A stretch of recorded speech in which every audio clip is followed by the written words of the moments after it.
কে কে আমার ভিডিও দেখো? তুমি দেখো? তোমরা সবাই দেখো? গাইস দেখতে পাচ্ছ এই ভাই আমার ভিডিও দেখো বলছে, তুমি আমার ভিডিও দেখো?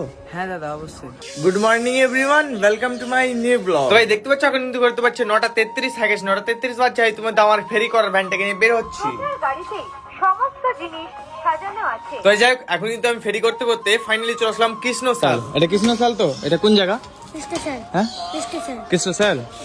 তো যাই হোক কৃষ্ণসাল বা কৃষ্ণসাল যাই হোক দূরের মধ্যে একটা। তারপর কৃষ্ণসাল থেকে ডিরেক্ট ঘুরে ফিরে চলে গেলাম মহালদার পাড়া। তো যাই হোক ফেরি করতে করতে এখন কিন্তু আমি মহালদার পাড়া গলিতে অবস্থা। যাই হোক এবার দেখো আমার মহালদার পাড়ার কিউট ফলোয়ার্স দেরকে। কে কে আমার ভিডিও দেখো? তুমি দেখো? তোমরা সবাই দেখো? কেমন লাগে ভিডিওগুলা? ভালো? জোরে বলো, শুনতে পাই না তো। ভালো?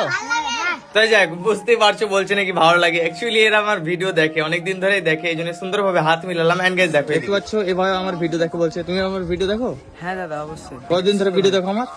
মোটামুটি 3 মাস 3.5 মাস থেকে। মানে অনেকদিন ধরে ভিডিও দেখো তাই তো? প্রথম থেকে দেখি আমি ভিডিও ভালো লাগে অবশ্যই। হ্যাঁ অবশ্যই। তো শুনতে পেলে এই ভাইও আমার অনেকদিন ধরে ভিডিও দেখে, এই জন্য ওর সাথে হাত মিলিয়ে নিলাম। এন্ড গাইস দেখতে পাচ্ছ এটাও কিন্তু আমার কিউট একটা ছোট্ট ফলোয়ার্স মহালদার পাড়া। বাই দ্য ওয়ে গাইস, আমার প্রত্যেকটা ফলোয়ার্স এর সাথে হাত মিলিয়ে আমি কিন্তু বাড়ির দিকে রওনা দিলাম। অ্যাকচুয়ালি আমি এখন বাড়ি যাচ্ছি ভ্যান চালিয়ে চালিয়ে। দেখতে পাচ্ছ এটা কিন্তু তেঘড়ি বাসতলা ঢুকছি। হ্যাঁ গাইস, অ্যাকচুয়ালি রামপুরা পার হয়ে এখন ঢুকছি আমি তেঘড়ি বাসতলায়। দেখতে পাচ্ছ কত সুন্দর ভাই, আকাশটাও সেরা হয়ে আছে বিকজ দুপুর বেলা। আমি তেঘড়ি বাসতলা পার করে ফাইনালি চলে আসলাম বাড়ি। দেখতে পাচ্ছ আমি এখন বাড়ির ভিতরে আছি। আর দেখো আকাশটা, অ্যাকচুয়ালি আকাশটাকে দেখো, পুরো নীল আকাশ চকচক চকচক করছে বিকজ আজকে অ্যাকচুয়ালি রোদটা বেশি পড়েছে। যাই হোক আজকের এই ব্লগটা ছিল। ব্লগটা ভালো লাগলে লাইক ফলো করো। দেখা হচ্ছে নেক্সট ব্লগে, ততক্ষণের জন্য গাইস বাই বাই।